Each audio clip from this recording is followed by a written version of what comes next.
लागल छै चोट दिलवा में दर्दिया होइबे करत गे। लागल छै चोट दिलवा में दर्दिया होइबे करत गे।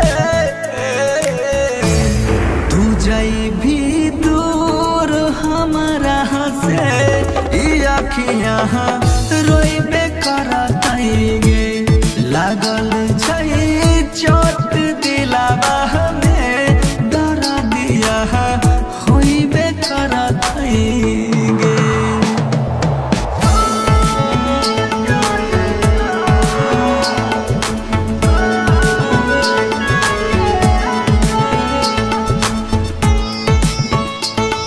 Recording by Devi Music.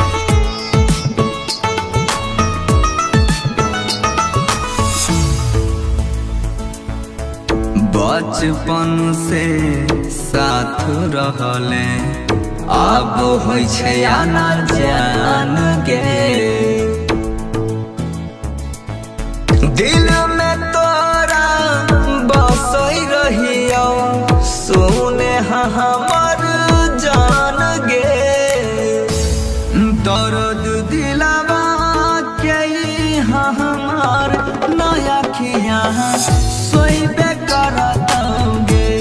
लागल छै चोट दिलवा में दर्दिया होइबे करत गे।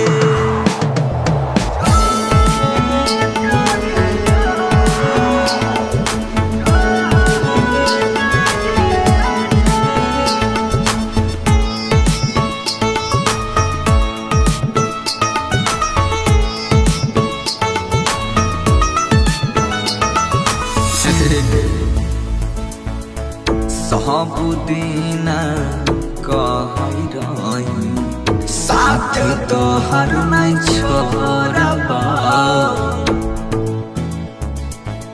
छोड़ देलही बीच सड़क